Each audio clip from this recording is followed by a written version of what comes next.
Magandang araw mga kapatid. Narito na naman ang isang kwentong Kristiyano tungkol sa pananampalataya, pagmamahal at pagpapatawad. Sa isang maliit na baryo, may isang matandang magsasaka na nagngangalang Mang Pedro. Kilala si Mang Pedro sa pagiging masungit at laging nagreklamo sa lahat ng bagay. Maraming beses na niyang ipinakita ang pagkawalang galang sa mga tao, maging sa mga pari at mga pastor ng kanilang simbahan. Wala siyang pananampalataya sa Diyos. Naniniwala siya na kung may Diyos man, ay hindi niya dapat hinayaan ang mga trahedyang naranasan ni Mang Pedro.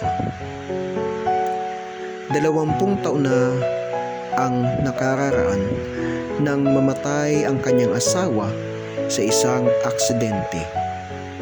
At mula noon, tila naputol ang ugnayan ni Mang Pedro sa lahat ng makabuluhang bagay sa buhay, lalo na sa Diyos. Nawalan siya ng dahilan upang mabuhay ng may pag-asa at kapayapaan.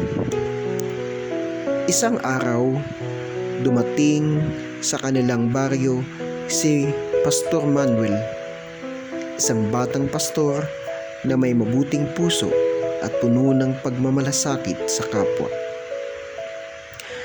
Madalas niyang makita si Mang Pedro na mag-isa sa kanyang bukid. Kahit may naririnig siyang mga kwento ng pagiging masungit ni Mang Pedro, naisip ni Pastor Manuel na kailangan nitong maramdaman na hindi siya nag-iisa. Isang umaga, sinubukan ni Pastor Manuel na puntahan si Mang Pedro. Pagdating niya sa bukid, narinig niyang nagmumura si Mang Pedro habang sinusubukang ayusin ang sirang araro.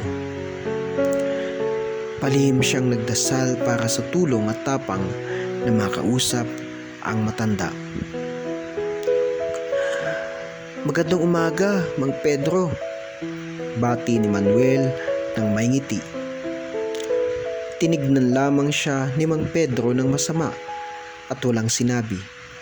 Ngunit hindi nagpaapekto si Pastor Manuel. Parang kailangan mo po ng tulong sa pag-aararo," tanong ni Pastor Manuel.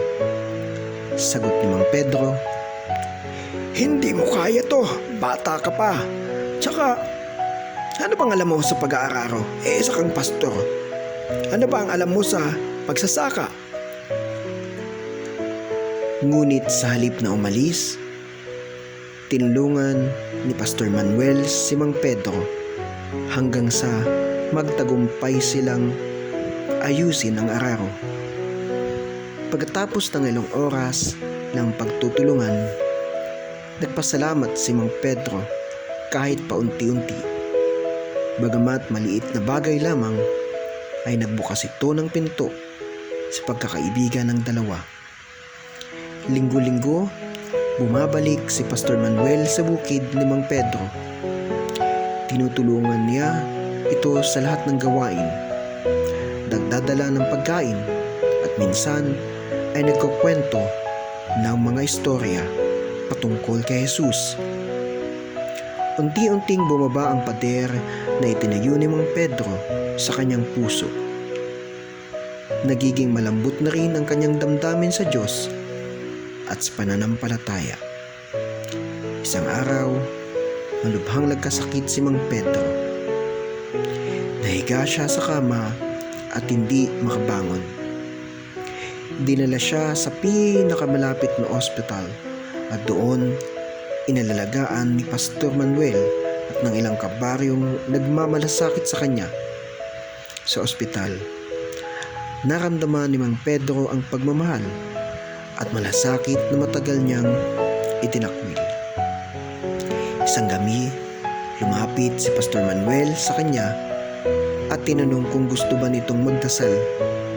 Sa unang pagkakataon, matapos ang mahabang panahon, ay tumango si Mang Pedro.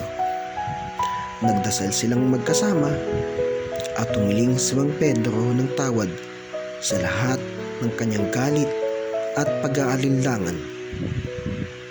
Sabay ng kanyang luha ang pagtanggap niya sa Diyos sa kanyang puso.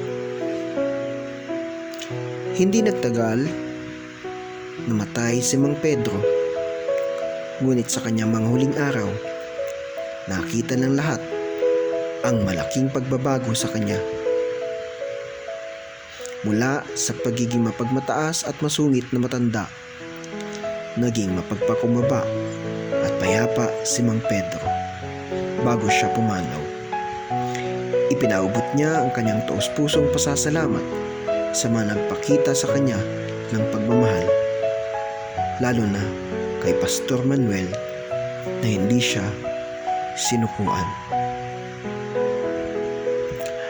Ang kwento ni Mang Pedro ay nagpapaalala sa atin na ang pagmamahal at malasakit sa kapwa ay makapagbubukas ng puso kahit pa ang pinakamatigas na tao. Ang Diyos ay hindi sumusuko sa atin kahit gaano pa kalalim ang ating galit o pag-aalinlangan. Ang kapatawaran at pananampalataya ay laging bukas sa lahat, basta't handa tayong magpakumbaba at makbukas ng ating puso sa Panginoon. Dito natatapos ang kwentong Kristiyano ngayong araw na ito. Maraming salamat sa mga sumubaybay. Hanggang sa mga susunod na araw, pagpalain po tayo ng Panginoon. To God be all the glory.